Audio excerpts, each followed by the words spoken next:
Hello guys, good morning.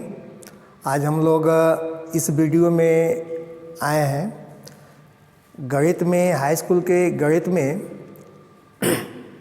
नए पाठ्यक्रम के जो हम लोगों का द्विघात समीकरण वाला पाठ है, उसी द्विघात समीकरण वाले पाठ को दोहराने हेतु यहाँ पे हम लोग उपस्थित हैं।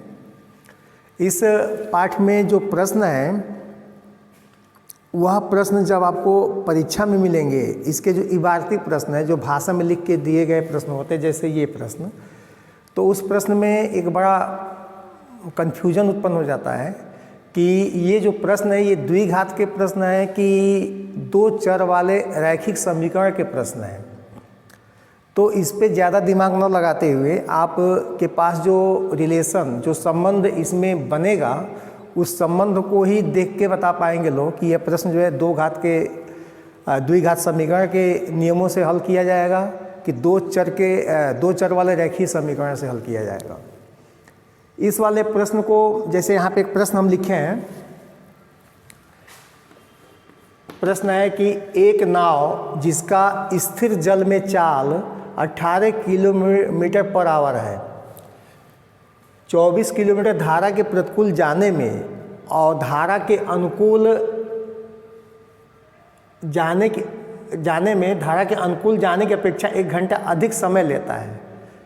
मतलब धारा के अनुकूल चलेंगे तो कम समय लगेगा और धारा के जब प्रतिकूल चलेंगे तो 1 घंटा जो है समय अधिक लेता है प्रतिकूल चलने में। तो धारा की चाल ज्ञात करनी है। यहाँ पे नाव का चाल दिया हुआ है, 18 किलोमीटर प्रति घंटा। तो जो नाव वाले प्रश्न होते हैं, नदी और नाव वाले प्रश्न, नाव का हो, मोटर बोट का हो, या इस तरह के जो भी प्रश्न होते हैं, उन प्रश्नों में एक सिद्धांत से हम लोग अगर चलते हैं तो प्रश्न थोड़ा सरलता से हल हो जाते हैं। और इसका सिद्धांत ये है कि जब नदी में, मान लीजिए कि एक नदी है जिसमें धारा का बहाव जो है ए से बी की ओर है और इसमें पानी के बहाव में नाव को देखना है, तो आप जब इस तरह से एक बार ठीक से समझ लेंगे तो प्रश्नों को हल करने में बड़ी सुविधा हो जाता है। जैसे मान लीजिए एक नाव है, अब यह नाव अगर जल के धारा के साथ चलती है, यह नाव अगर जल के धारा के, चलो नाव चलते नहीं है, पहले मान लो कि नाव स्थिर है, नाव अपना कोई क्रिया प्रतिक्रिया नहीं कर रहा है, नाव उस पानी के धारा में स्थिर, मतलब नाव अपना कोई क्रिया प्रतिक्रिया नहीं लगा रहा है। तो नाव अगर कुछ नहीं कर रही है नाव, तो यह नाव जो है पानी के धारा के साथ आगे बहती चली जाएगी। अब यदि नाव पानी की धारा के साथ बह रही है और नाव भी अपनी कुछ चाल नाव में भी उत्पन्न हो जाए, जैसे मान लीजिए नाव की चाल को यक्ष कर लिया जाए, पानी के धारा की चाल को वाई कर लिया जाए, तो जब ये दोनों एक दिशा में चलेंगे, अर्थात नाव जब धारा के अनुकूल चलेगी, उस अवस्था में कुल इसका जो परिणामी चाल होगा वह ये नाव की चाल और पानी की धारा की चाल दोनों की योग के बराबर होगा।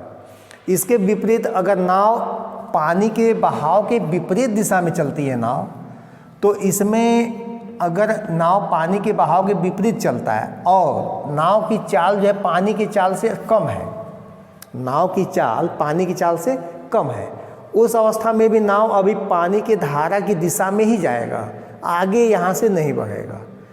और नाव की चाल बढ़ते बढ़ते यदि पानी के धारा के चाल के बराबर हो जाए, अर्थात एक्स और वाई के मान आपस में बराबर हो जाए, तो इस अवस्था में नाव भी पूरा काम करेगी, नदी का पानी भी अपने दिशा में बहेगा, लेकिन नाव अपने जगह पर स्थिर होगा, क्योंकि जितने 1 घंटा में नाव x किलोमीटर आगे जाएगी, तो 1 घंटा में ही नदी का पानी नाव को x किलोमीटर ही क्या करेगा, पीछे कर देगा।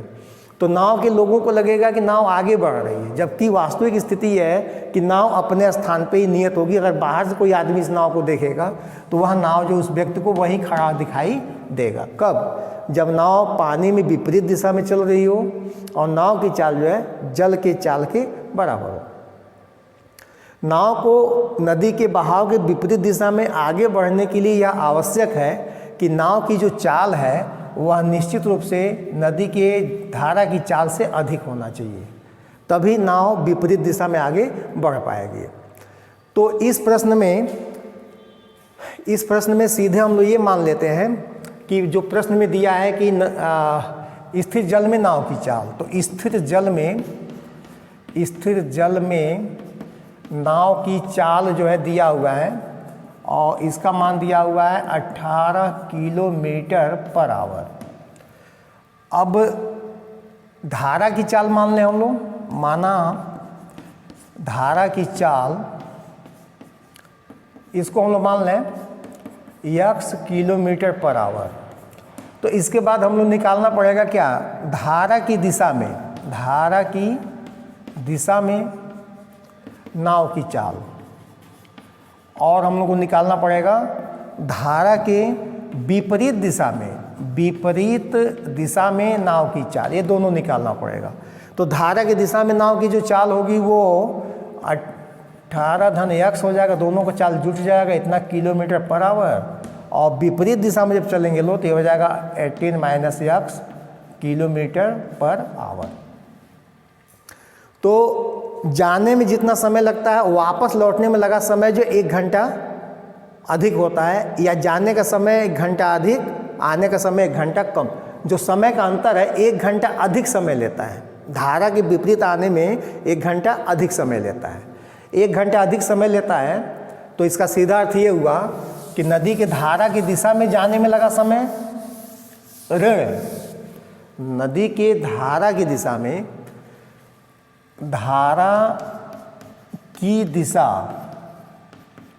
में लगा समय,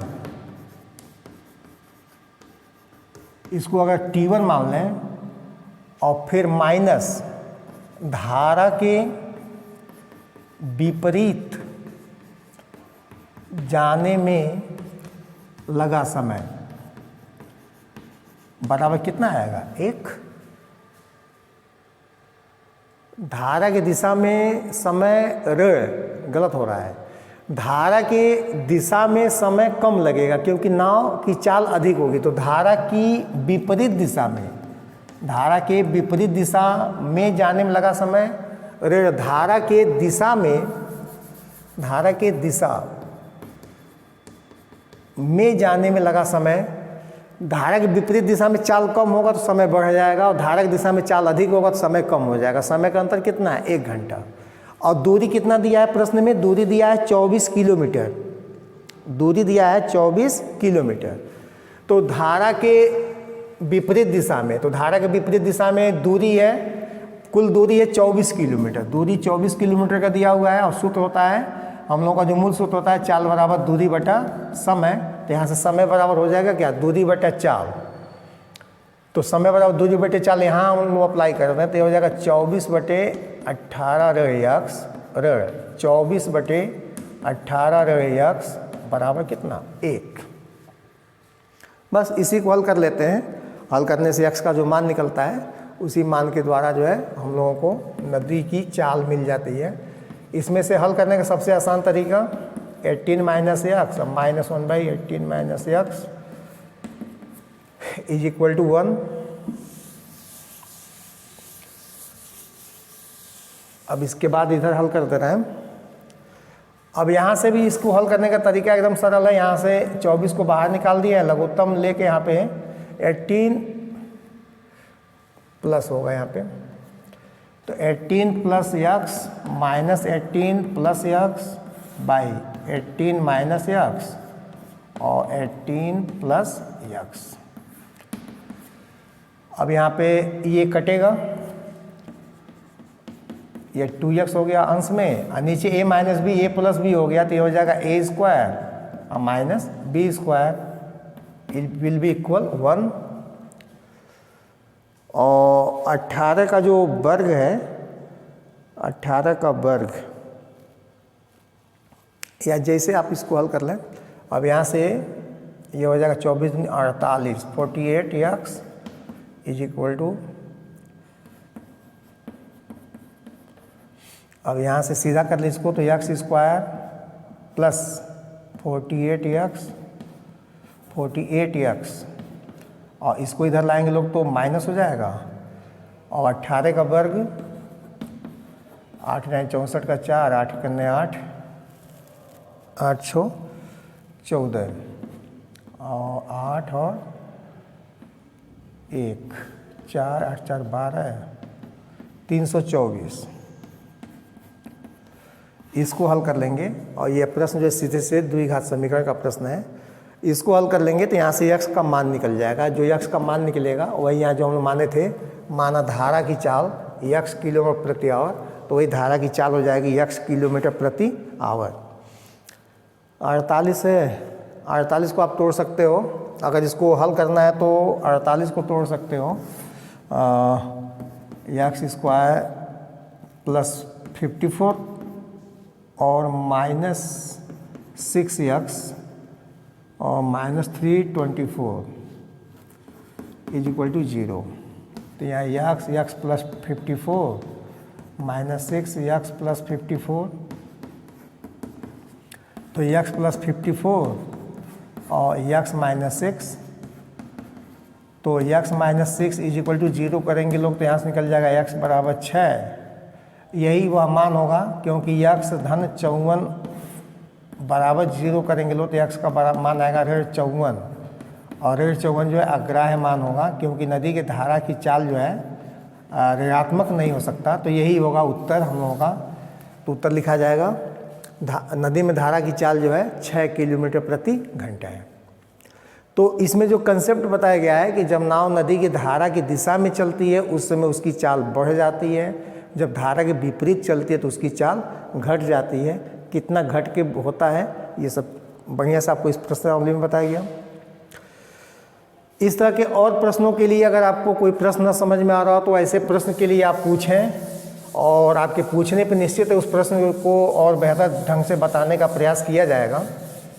और आप पूछेंगे तो ही पता चलेगा कि आपको कितना समझ में आ रहा है और कितना और हम लोगों को इसमें और बेहतर करना चाहिए, तो ही पढ़ाई का सुधार जो है अच्छे ढंग से हो पाएगा। इसलिए वीडियो को पूरा देखिए। पूरा देखने के बाद अगर आपको कोई बात नहीं समझ में आ रही है तो उसको जो भी आपके पास सोशल मीडिया का प्लेटफॉर्म उपलब्ध है उस प्लेटफॉर्म से पूछिए, उसका उत्तर अवश्य ही आपको मिलेगा। Okay, thank you.